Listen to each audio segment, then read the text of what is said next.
Welcome back, everybody. It's another episode of World 1-1 Podcast. I am your host, as always, Larry the Bearded Wonder. With me, together in the same fucking room, which is why there's only two windows instead of three, we have Corey in ultra high def, Hudson Derrick. Yes, we're here. We did it. You are there, I'm there. but I'm you're not here. here. I'm not there, but I'm here. You totally should have been here last month. I know. I'm sorry. There's too You can many. come here. You can come here next month. We're throwing a Halloween party. You mean this month, since it's October 1st? Yeah, this month. Fine. Screw you. Whatever. We're throwing a Halloween party, and I'm breaking out the pumpkin keg. Oh boy, that sounds dangerous. Sounds disgusting. It's fantastic, and honestly, the best part of the pumpkin cake is like 2 days later, but we'll get to that later. So, and also joining us in the same room as Corey in Ultra High Def is Eddie, Nestle Magic Head V. Hello, everybody. Woohoo! Yes. Yeah. I've done it. Woo! Whoa, that was bad. Yes, that was a bad high five. Yeah, and we've been high fiving each other all week long. I know. Weekend. It's been a long weekend, though. To be fair, we've recorded so much I stuff. think we got about 8 hours of material. More than that, probably like closer to 10, and we still have Arsenal X to record. Yes. Larry, you missed a good weekend. I know. It's been a busy weekend. And so you and I were gonna get together and do some shit, and then we didn't do any shit. I know, it's because Ed and I were too busy doing all the shit. Never mind. We just totally replaced the episode title from "Don't Bump the Desk" to "Doing All the Shit." Yep. At least it's not called bumping all the shit. Wow. Nope, that's now the new title. Wow. I don't even know what to say now. It's cool. Holy hell. Eddie, what have you been playing this week? I've been playing Metroid Samus Returns. Got 4 more Metroids that I need to finish. Been also playing Destiny 2, getting close to the end with the the storyline. And pretty much in Gears of War 4, I was getting my tail kicked on hardcore, but loving I every witnessed minute. it. Yeah. It's because he traded in his shotgun for a boom shot. And the Super NES mini classic. Yeah. Hey. Woo! Yup. Yeah, we played a lot of that. Yeah. Oh, Ed beat me in Mario Kart. It was pretty bad. It took me like 2.5 races to finally get the controls down in Mario Kart for And Super I was just Nintendo. driving. Yeah. Well, like, I was just like, at that first level, there's all these little bumps, and they make you feel like you're jumping, and I thought my controller was defective. Because, like, there's all these little bumps, and that makes you feel like you're jumping. So, but anyways, yeah, Super Nintendo Classic's great. Sweet. Yeah. Super sweet. Played some Contra also. Yeah? Don't ask me how I did at Contra. You didn't get your spread shot? No, I You got. did get the spread shot. I did, but You lost it. for like 5 You got the seconds. spread shot, you should have been like just killing everything. No, sometimes you gotta remember that when it's bullet hell like Contra, you're not paying attention to the low shots that's coming at you. It's true. Give you a low shot coming right at you. You won't do it yet.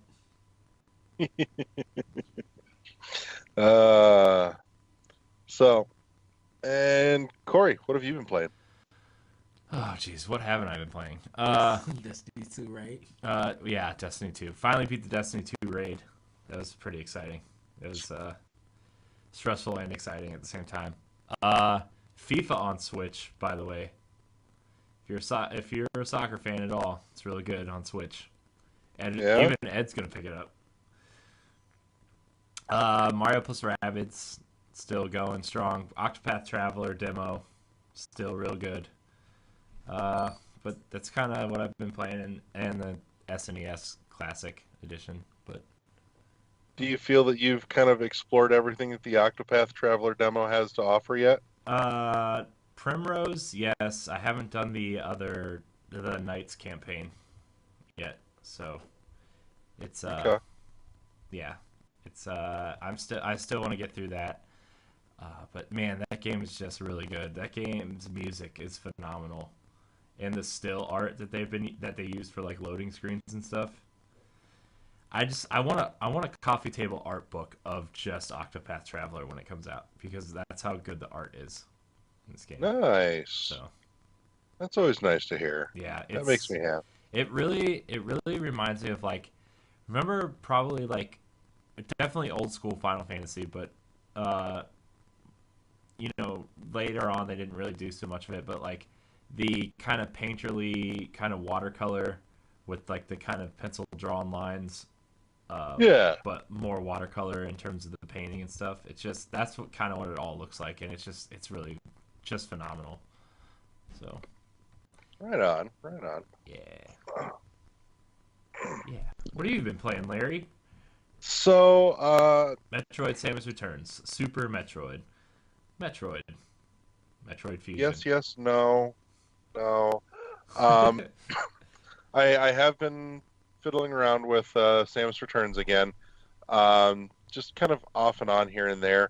I've actually been playing a lot of my 3DS this week just because my Switch was out for repair, but it did come back on Friday and all my save files were intact. So thank Christ I didn't lose 200 plus hours of Breath of the Wild because that would have been fuck you. Yeah, Pretty much. Yeah. Oh, I'd have been upset. cloud saves, motherfuckers. Get it done. Seriously. So, what else have I been playing? Finished playing Mega Man 2. What else did we do? I have been fiddling around with some Super Metroid on my 3DS while I was waiting in line for my SNES Mini on Thursday night. Also been playing some original SteamWorld Dig because it's just so easy to go back to. And now that my Switch is back, I polished off a run of Sonic Mania. I finally finished the Titanic Monarch Zone, which God, that thing was just way too long. That like all the rest of that game is so well done. That one zone goes for far too long. It's too damn much. Cut that shit in like half. It would have been appropriate, but that being said, now it's time to go back and fiddle with picking up all the Chaos Emeralds and then playing through his Tails and then playing through his Knuckles and then playing through his Sonic and Tails together and then Knuckles and all the options. Knuckles and Knuckles, the dream. That game, yeah. I mean that game literally just makes me want to go back and play it again and then again in like every possible variation. And then again, So, with Knuckles. Mm-hmm. Pretty much. Like Knuckles is my go-to. Like I was at Best Buy the other day and I saw some Sonic and some Tails little plushies. I'm like, why can't I have a Knuckles plushie? This is bullshit. I want a little cuddly Knuckles. Fuck you. Cuddly So- Knuckles. Right. That's right. And Knuckles. And Knuckles. Cuddly Knuckles and Knuckles. Yeah. In it. With a There's cover another system. good episode title right there. No, Jesus. not that again. Cuddly Knuckles and Knuckles with a cover system. Played a little bit of Rayman Legends Definitive Edition demo on Switch as well, just because I wanted to play the Castle Rock section. That is literally the only part of that I wanted to do anything with, because I love playing the Castle Rock stage. So, their beautiful little mumbly iteration of Black Betty always makes me happy. So, but yeah, that's what's been on my playlist. Other than oh no, I can't say I was playing it per se, but I was sitting back and watching the girlfriend play through Star Fox or Breath of the Wild rather. So there's been numerous hours of that this weekend in my house, and then playing some of the stuff on the SNES Mini. Star Fox 1 has not aged gracefully, and that's literally all I played on my SNES Mini at this point is just enough to unlock Star Fox 2, and I had intentions of playing some Star Fox 2 before we started this and just did not get time to do it. So Star Fox 2 is really interesting. It is Odd. Yeah, it's like we did there's actually a let's play up on the Hmm. NGR uh YouTube page, and watching Ed play that, like the way, like if it's first person like that, I would not want inverted controls, and there's no way to change the inverted controls. Oh. And so, like, I understand, like, I like inverted controls when we are flying some kind of aircraft in a game because it makes Hmm. sense for me. But, like, if you're in first person mode, like, then it's just like, okay, I'm in first person mode. I need normal. Standard. Yeah, Yeah. that coupled with the fact that you're using a D-pad, not a joystick at all, was really like Star Fox 2 is an interesting piece for history's sake, but not really a game you want to go back and play at all. Like it's cool to see, and I'm sure a lot of people are going to learn how to play it and love it, but at the same time it's like Star Fox 2 is not a great game. Oh. Well, Well, it that doesn't. works when it's like when the levels are styled. That's the regular Star Fox. Mm-hmm. But because it's at points that it's open and you gotta follow the arrows that they point you in, because you have those controls. When you want to go up to follow it, and you press up, you start going down. Yeah. And it's just like, oh, I forgot that this game has those introverted controls. Yeah. So it messes up you following The that. controls are introverted. They don't like going out and talking to people. Nope. Nope. The Chicken Walker sections though did look pretty interesting. Yeah, those was fun. Uh, Okay. yeah, there's some cool aspects of it. Like, we ended up seeing in Star Fox Command for DS and Star Fox Zero. I'm gonna keep getting those backwards. Star Fox 2 and Star Fox Zero. I'm gonna get those backwards. Oh wow. But like we saw the Chicken Walker in Star Fox Zero, which was cool to see in its kind of primitive form. Uh, but yeah, I think the bad outweighs the good parts of Star Fox. It was I can't believe they got it running on a Super Nintendo though. Like it was pretty impressive for Yeah. that. So I say I heard it got real framey though. yeah, it runs at like 8 frames a second. It's bad. Ouch. It's like a slideshow. Like Jesus. not all the time, but there's certain Like it's sections where just it runs above playing Mist. yeah, kind of pretty Yeah. much. So That's a but yeah, Star shame. Fox 2 is interesting, but not. I mean, it's cool that they released it, but like, there's at least 19 better games on this thing than Star Fox 2. Probably All all right, so 20.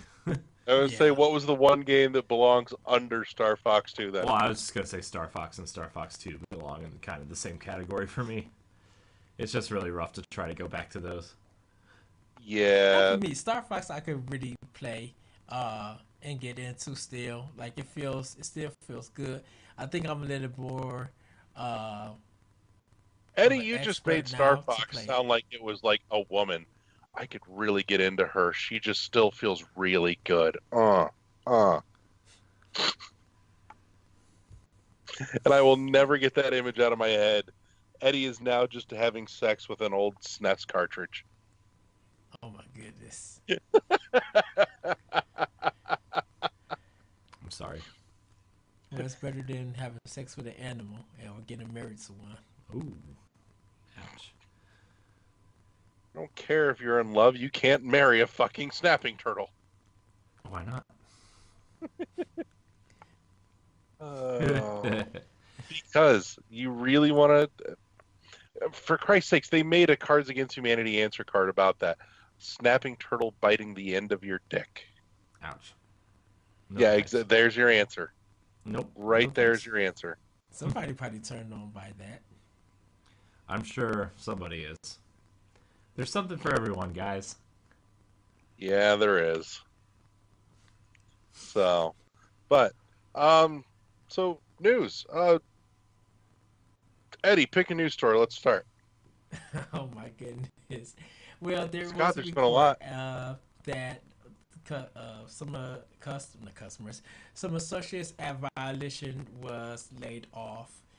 So what was cool was that Naughty Dog on Twitter actually put out a hiring thing for Violations to be like, if you guys need a Volition. job, we're hiring. So hopefully those guys will find a job. Because Agents of Mayhem didn't sell well, it seems that it put Volition in financial trouble.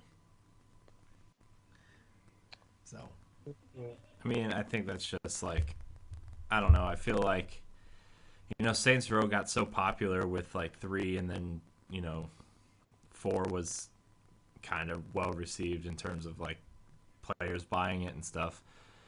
But then like Agents of Mayhem just kind of, I understand they wanted to try something new, but still keep it in the Saints Row universe. But I feel like the marketing behind Agents of Mayhem was bad. I feel like it should have been a co-op multiplayer game instead of a single-player game. Like, there's so many cool aspects of Agents of Mayhem that could have been easily translated into a single-player or a multiplayer type thing. Yeah. And I think like that mixed with it trying to be a hero shooter in a single-player space really kind of, people were like, well, if I'm going to play an open world game that's like this, I'm going to wait for Crackdown. Or if I want to play a hero shooter, I'm going to play Overwatch. I feel like, establishing a new IP and mixing those two genres is very risky, and it just didn't turn out for them. Which sucks because it was a cool premise, like cause mayhem in an open world, kind of like Crackdown, but all the characters have different abilities. Yeah. I don't know. It's just sad to see, just because Volition is a pretty talented studio. Agreed. It's always sad to see any studio shutting down. Yeah.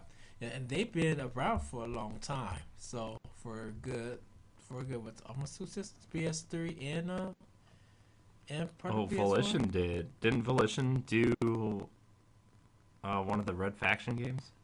Yeah. Yeah. So PS2 ish era. I Didn't they do think Red Faction 2? I think so. Let me see. But I mean, either way, it's sad. It's really, really sad. I feel bad, but I mean, at least studios are reaching out, like Naughty Dog and stuff, to where like they want to hire people and they're gonna try to help place these people in the right spots, So Yeah. So Hugh Hefner passed away at the age of 91. That's not game news.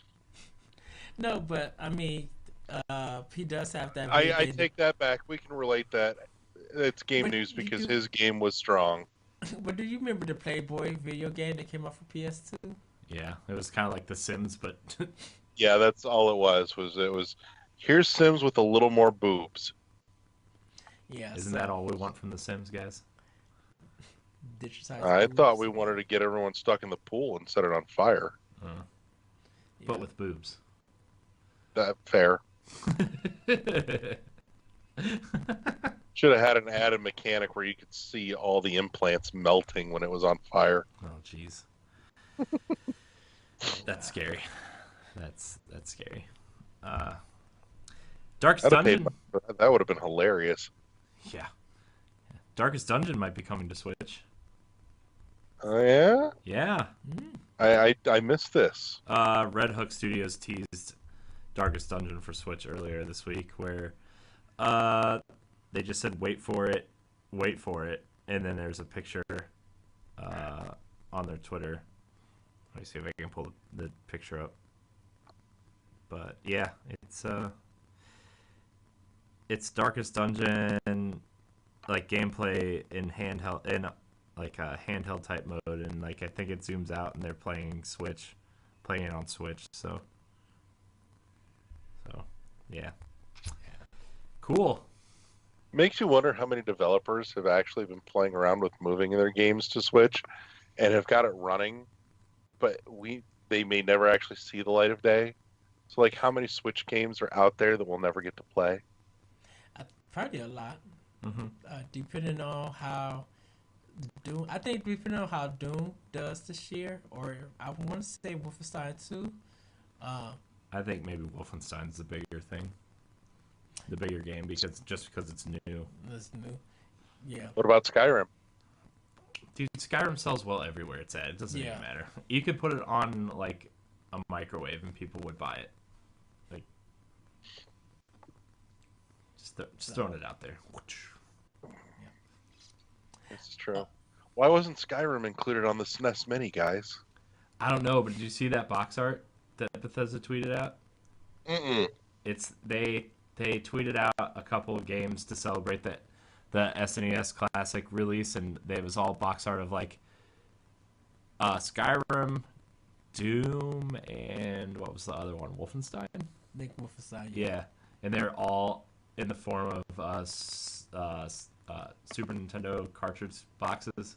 It was awesome. Oh, that's Kinda like fantastic. Super Castlevania. Yeah, it was awesome. Skyrim looked awesome. It reminded me of ActRaiser a little bit. Yeah. Oh man, can we get a new I love ActRaiser, that. please? Oh, Yes, someone I don't know bring who that owned shit the back. rights to it. Can we just get ActRaiser 2 proper instead of the crappy ActRaiser they gave us? ActRaiser 2. What you're saying I is, see what you're talking about. We didn't really get ActRaiser 2. It's more like we had YakRaiser 2. Yeah, that's what I'm saying. Been the 2D. Yeah, like I want like a real ActRaiser 2 where like they add the God mode and the the game. action. Yeah. So Yeah. yeah. Have very good sound effects, and the soundtrack is still amazing to this day. Yeah. Well, did you know that there's bootleg Star Fox 2 SNES cards already for sale online? Yep. Yeah. Yeah, didn't expect that to take long at all. Especially because these things are pretty easy to hack anyway, it seems like. Yeah. So in potentially divisive news, the newest upcoming Splatfest is going to be: does the toilet paper hang to the front or to the back? I mean, who's putting the toilet paper in the back? I want to know who those people are.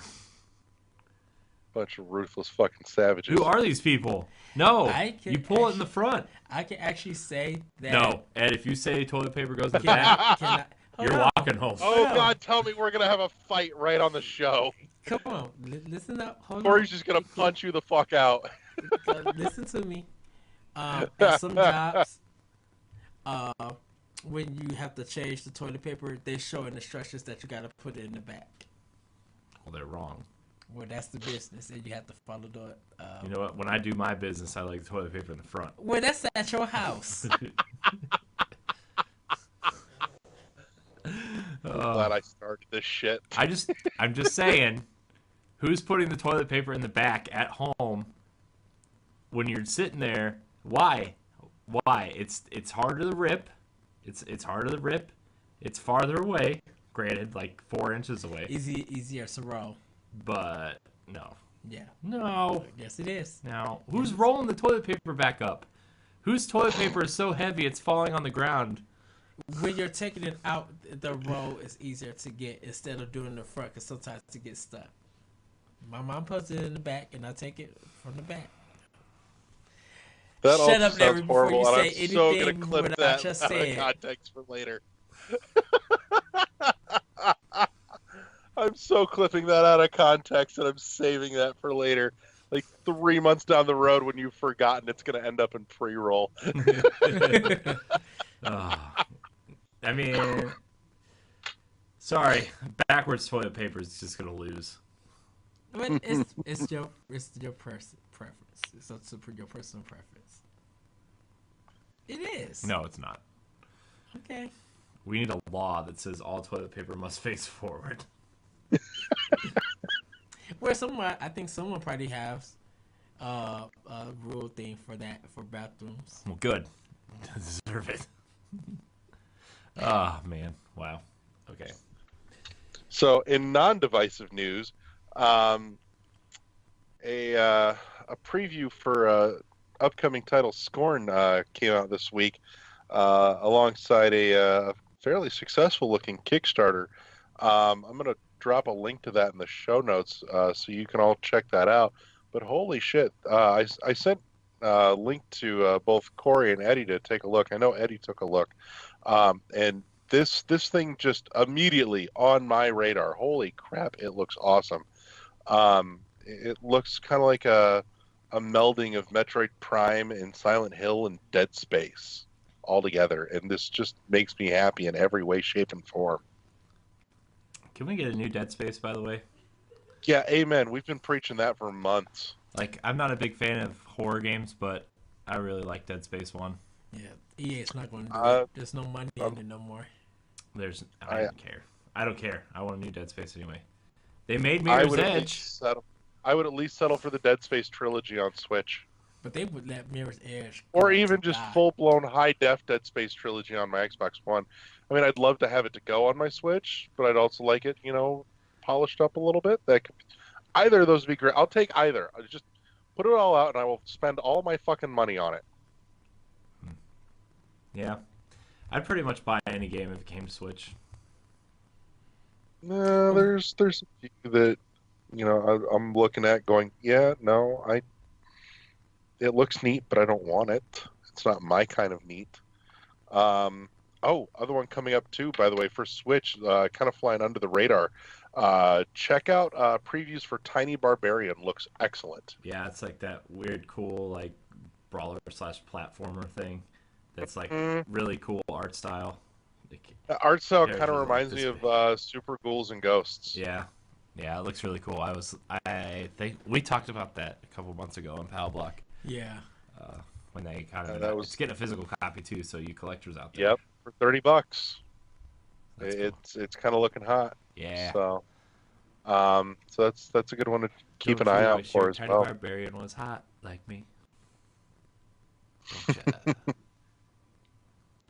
Go to that corner over there. I can't. There's a trash can and a table and a bunch of stuffed animals. Plus, if he gets up, he's going to bump the desk. I'm going to bump the desk and trip over this computer, and then we won't have a show at all. I'm going to just walk out the room and laugh. I'm just going to end the podcast right now. I'm just be like, I'm done. Don't bump the desk. Don't bump the desk. Don't bump the desk. Toilet paper goes in the front. Yeah, toilet paper goes in the front. Larry, are you planning on getting on Cuphead? I am, as soon as there's some extra funds laying around. I'm several games backlogged. The big ones that I'm backlogged right now on picking up are Cuphead, Golf Story, and SteamWorld Dig 2. Yeah, actually, a lot of people have been picking up all three of those games. SteamWorld Dig 2, they said they kind of made their money back from development, so that's good. Yeah, it doesn't surprise me that happened. I mean, SteamWorld Dig was already amazing, and as far as I know, it did fairly well on the 3DS where it started. And then again, it got re-released on several other platforms as part of a pack with SteamWorld Heist, which is an amazing pack. I would love to see all three together on a cartridge on my Switch, though. Mm-hmm. I really, especially actually SteamWorld Heist, I think could benefit from coming over to Switch, because Switch has that wonderful, long widescreen format, and SteamWorld Heist really kind of lends itself to that. Mm-hmm. Yeah, I never played SteamWorld Dig. It's pretty good. I'm surprised they don't have a 3DS collection. Look at Larry's face. He looks like Yeah. No, I'm not. I'm sad for you, is what I am. I mean, SteamWorld Dig is phenomenal, and it's seriously get your hands on it and play it. It won't take you real long to rip through a single run, and it is, at least to me, it is infinitely replayable, because every time you start a new game, the positions of most everything rearrange. Okay. Like the little sub rooms are always the same layout, but the main cave rearranges itself every time. That's cool.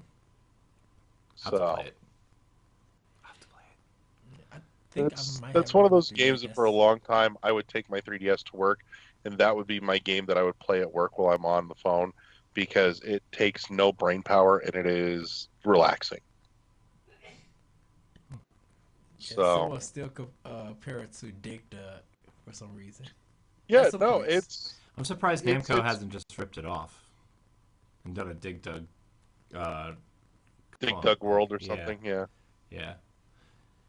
Yeah, but no, I it's got elements of Dig Dug and elements of Metroid put together. I wonder why Pac-Man Championship is the only game like Namco, like really. I know they have so many like classic arcade IP that they could do stuff with. Like even if they didn't make a Steam World clone, they could do like a Dig Dug Championship edition where you're like kind of I don't know. I don't really know how you do that, but like you know what I mean. They could do that championship edition style thing for a lot of their arcade IP. Yeah. Man. I'd love to see Ridge Racer come back. I want some more Ridge Racer again. Ridge Racer. Ridge Racer. Is it ready to come back though? No, I wonder. Ridge Racer's never ready to come back. It just shows up. Pretty much. It's just like we're here, buy us. And Well- we're here at the beginning of the console generation, so you'll buy a cool racing game because there's Well, nothing else out yet. Wasn't there a point that it stopped coming to arcades and was going more to the PlayStation systems? Yeah, I think the PlayStation 3 got what 3 Ridge Racer games? I think Is so. it really? Yeah, 6, 7, and something else. It wasn't 8. It was like a spin-off, Yeah. I wonder. a Ridge Oh. Racer spin-off. Who needs Wow. that? I'm like, well, because I wonder why Ridge Racer did like the Need for Speed or like Burnout kind of games Yeah, for their series. I think Ridge Racer just kind of fell off the wayside because they didn't have the licensed cars the way that Need for Speed or Burnout did. And like now that Need for Speed is kind of making a comeback, and Forza has Forza Horizon now, and there's just so many good arcadey racing games out there now that maybe they just don't. They think the market is saturated, and That's Ridge Racer wouldn't make it. it's so weird. It's a So shame. what we got? Drive Club, Project Cars, Gran Turismo, Forza Horizon, or do you just want to consider it all Forza? I just Forza. Just Forza. I mean, No, Horizon's a little. You've got to split that. Horizon's a little more arcadey, but it still has the feel and the realness of motorsport. It's just like it's a little bit more arcadey. One of them is here racing a track, and one of them is here racing a city. Yeah, I don't know. One of them's all about like that free I still roam. want to get and- Horizon 3. I haven't played it yet. I should have bought it. Horizon 3 is awesome. Yeah. Do get it. It is excellent. Maybe I'll pick it up on a sale because it's usually on sale like every other week. It'll probably be Yeah. on sale the week Forza 7 comes out. So maybe I'll pick that up. Probably, yeah. If not, they'll I probably would- do it like Games for Gold. Yeah. Yeah, I could see them putting like Forza Horizon 3 or 2, probably 3 at this point, like next year when Horizon 4 comes out. Like, I mean, I'm assuming that's what's coming next year, right? Is Horizon 4? Yeah, Yeah. because last year or this year, whatever it was Forza Motorsport. So yeah, Horizon's in next year again. Yeah.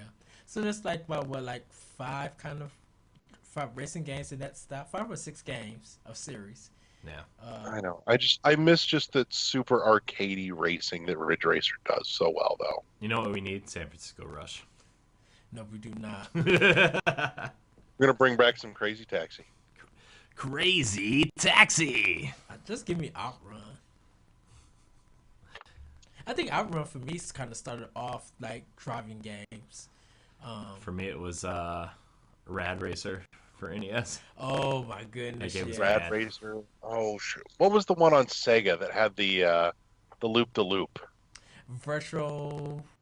No, it wasn't that. Oh shit! No, I don't remember. Because it's for Genesis, right? Yeah, I used to play it all the time. It Oh, it's gonna drive me nuts. not virtual racing. It was something. I know what you're talking about because when they were showing And you could commercials always for run that into the game- cow. Yeah, when it was showing commercials for that game, they always showed that loop part for the commercial. Mm-hmm. Yeah, me and my brother actually rented that for like $2 and a bag of free popcorn. Hard driving. That's what it was. Oh, wow. Hard driving. We need Road Rash to come back too. They did bring Road Rash back. I think for PC. No, it was the knockoff one. It was the one where they wanted to make a Road Rash inspired game. That's it. But Okay. it wasn't. Yeah. Because I was just like, did they bring? I thought they actually brought back Road Rash. Yeah. Of course, the Sight Bike is Mhm. that is the RC program for the NES. I would love a new Excite Bike too. Remember Excite Bike 64? Eddie, you just gave me a great idea. We're going to put out a spin-off to RC Pro-Am Racing, except we're going to replace all the cars with Rams. And it's going to be RC Pro-Ram. Instead of motors and engines revving, you're just going to hear Rams going, bah. Someone probably already got that as a mod for the PC. I need to play it right now. There's some kind of emulation for it. RC Pro-Am Racing. Yes. What about? Well, no, because see, that's getting into the Mario Kart series. You kind of want to stay in the racing series. Cause and I would separate the F-Zero series by its own. Cause like Wipeout F-Zero, and Fast Racing Neo, like that's their own kind of fast racing game, and then arcadey / realistic, like Burnout Paradise, where the Crash games would be like I said with Mario Kart. Sonic Racing, I think that would be like with the Crash games. I know the All Stars, the Transformer ones would be it. That game was really good. And then we got Mario Kart 8, and then everybody forgot about it. Pretty much. The game was good though. Yeah. But I don't know about other racing game for a series. What is it Colin McRae or something like that? Yeah, but Oh, Colin McRae Rally Racing? Yeah. did he die recently? I don't know. I don't either. And then like Monster Jam, Monster Truck. Cause Yeah, there was Monster that one Jam's for, coming to Switch. well, yeah. Cause there wasn't that game for DS. I don't remember. I don't. You know, Ed, if it's not Mario Kart, I'm probably not following it. So Or here's Forza. another piece of news that I'm really curious to hear some thoughts on. The Nintendo Creators or YouTube Partners Program, or whatever the fuck they call it now, has said no more live streaming from its affiliates. Yeah. Yeah. I know my initial reaction was, I'm guarantee you, this is at least in part in response to that fuckwit PewDiePie saying stupid shit on his live stream. But Yeah, we were do just you talking about think that. there's anything Yeah. else beyond that involved in this decision? No, I honestly think like Nintendo is so wrapped up in controlling their image and the images of their games to where like, you know, they already have a ton of restrictions on their creators program anyway, and now like you can't really control what people say live, right? You just can't. It's impossible. And so, you know, some of these other companies look at live streaming as like free advertising, you know, influencers sell games, stuff like that. But Nintendo is so into kind of having respect and honor for their brand, and they want everybody else to do the same for their brand, so they're just cutting it at the source so a PewDiePie situation doesn't happen. You know, I think like they just want to avoid that situation however they can, and by just cutting off the live stream at the source is like that's their way of doing it, which, you know, there's a lot of Nintendo games I would like to live stream, but at the same time it's like if I'm going to live stream, I'm going to Twitch. And if Which raises another great question.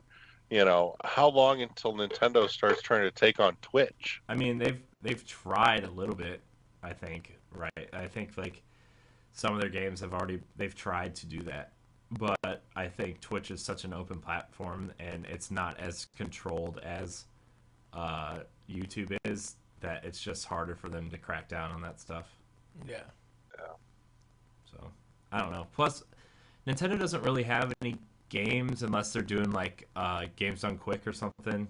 Like they don't really have any games that people enjoy, like a mass amount of audience enjoy watching a stream of. Like it's not Destiny, it's not Dota, it's not League of Legends, it's not Player Overwatch, it's not PUBG, you know, it's not like something competitive. So like, you know, the only game I think would be almost worth watching on a stream would be like a Smash Brothers tournament, or maybe Mario Kart at some point at some level. But for some people, Splatoon 2. Yeah, that's true. Splatoon 2. Like if you get two really, really good teams playing against each other. Yeah. But then again, Nintendo doesn't have that in place in the game to where you can team up with your friends unless you have 4 friends and the app and all this stuff, to the point where people are just like, well, it's easier for me to jump into Destiny and play with my friends, or it's easier for me to jump into Rainbow Six Siege and jump in with my friends, to the point where they're just like, I'm not even going to deal with all this extra stuff for Nintendo. So yeah. But I mean, I agree, Splatoon is a good one. Right, because some people will probably go back to the first Splatoon. Yeah. Splatoon 1's great though. Yeah, it is. Yeah. So that's all I got for this week. I mean, I think we hit on most of the big shit, really. Yeah. I think actually YouTube is. I mean, YouTube's cracking down on a bunch of stuff now too. We were just watching a video earlier about all that, where they're like changing all the stuff for their, I don't know what their was creators program. Yeah. And it's just like something about Patreon. Like they're trying to fight people that still not to use Patreon. There's some changes involving posting external links to outside revenue sources like Patreon and the like. So, a good one to check out to kind of keep up on all the nuts and bolts of that is Philip DeFranco. He does a great job covering that shit. But don't he got his own website now? Because he left YouTube, right? He's still on YouTube. I mean, all his stuff goes out on YouTube, but he does have his own thing that he's doing now. But he does put all the content on YouTube as well. Yeah, I just think like the way he set it up is like, he makes money through the things that he's doing over here, but YouTube is just like the extra stuff now. YouTube's not his primary so much thing anymore. Stuff is really getting demonetized through YouTube anyways, that there's just no way to continue to do that on YouTube for him. Yeah.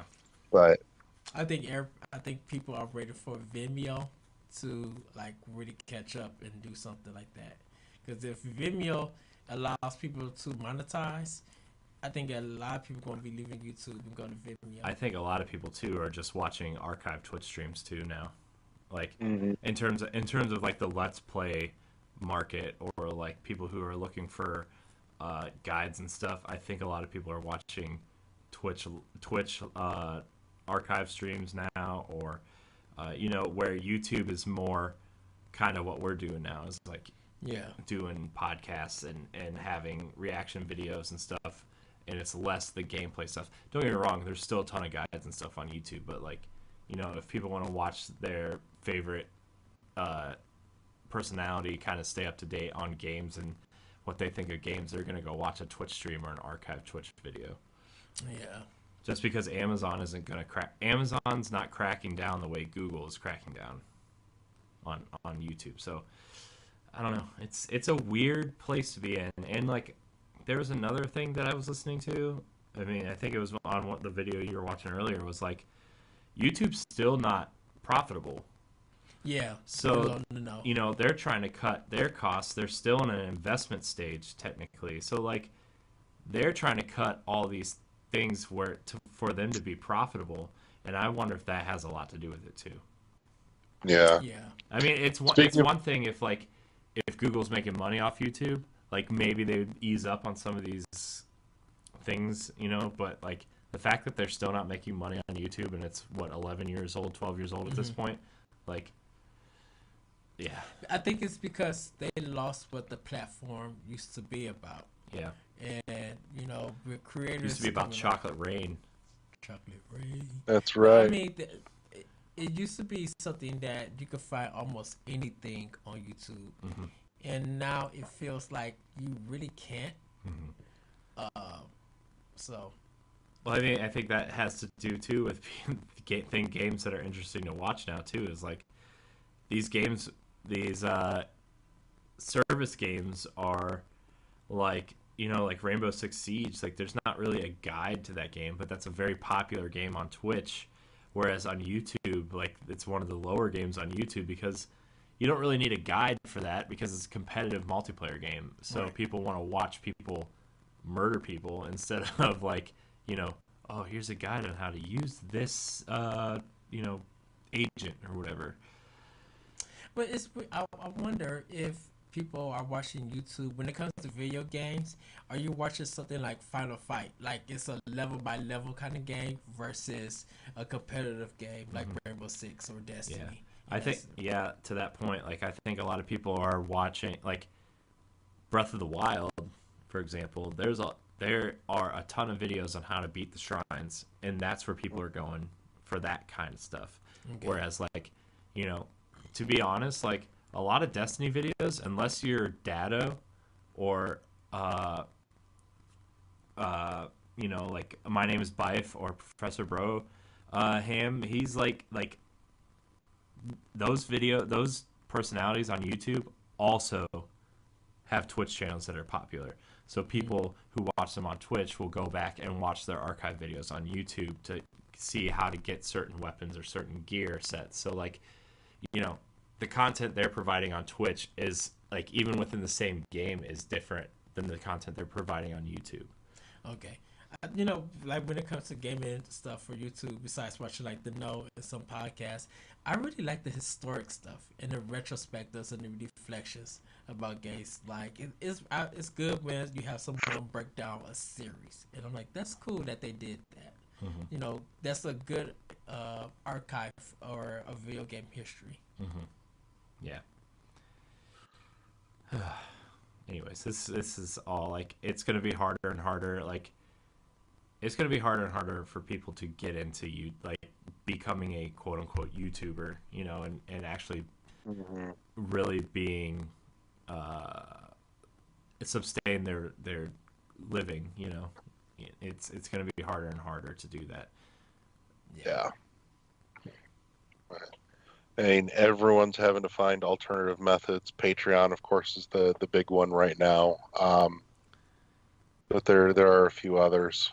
Yeah. So, but yeah, that's I think that's all I got this week. I really had no intention of digging that deep into the YouTube mess, but I'm glad we did. There's some worthwhile stuff going on there that's worth, keeping an eye on to see what and how that develops. Mm-hmm. It's a platform that's gone through a lot of changes in the last 2-3 years and is by no means done. Evolving or growing. The question is, what is it growing into, and what are they trying to steer it towards becoming? So, because somewhere in the background that somebody has an idea of what they want it to be, but then you've got a whole community out there that says, yeah, no, we're going to abscond it and use it for this. Yeah. Yeah. So, well, I think it's because the advertisers. I think that's been a big thing that like really affected YouTube right now. Mm-hmm. Yeah. Oh, there's no doubt that that's the case. I mean, that's probably the biggest driving reason behind all of it. But it'll be curious to see how a lot of those personalities adapt to those changes that are going on. Yeah. But Eddie, where can we find you? You guys can find me on Twitter at ThatBretcherCode, and you can check out my podcast, Optional Opinion, on SoundCloud. That was awfully short. Oh, shit. I like that. Can we keep that version? Sure. Yeah, let's just keep that version. I guess it's my turn now, isn't it? You can find me at Corey and UHD on Twitter. Thanks, Larry. I'm keeping it forever. You can find me at Corey and HD on Instagram and Twitch. You can find me on NGR Radio also, and Powblock and Arsenal X, and as well as the show. Yeah. Big family shows. Larry, we need to talk soon, or maybe sometime this week about getting some stuff going. Definitely. I mean, you and I have been floating a few ideas on growing a little more content for the NGR platform. There's a few other things that we need to definitely go over, but that's for off-air shit. Anyways, yeah. So World 11 Podcast, you can, of course, find us at our home at shoutengine.com. Click like and follow all the news and updates on the Facebook page. Also check us out on Twitter, World1_1 podcast. We've got all of our episodes rebroadcasting and streaming on Twitch, World11 podcast, all spelled out on Twitch. You can also find us on iTunes. We appreciate the ratings and the reviews. If you put those up on iTunes, it makes us a little bit more visible, a little easier to find. You can, of course, find us on YouTube on the NGR channel, Nerds Gone Rogue. We appreciate it if you hit that subscribe button, click the little bell icon there, get the notifications when all of our new good shit goes up, and when we go live recording stuff throughout the week. And you can also find us up on Google Play Music. Hit your subscribe button, get the newest episodes auto downloaded to your phone. For your convenience and your listening torment. Other than that, that's it, guys. Hopefully we'll see you back next week. And if anything exciting breaks between now and then, we'll be sure to let you know. Anyways, that's it for us. We will see you later. Good night. Bye. Peace. Bye.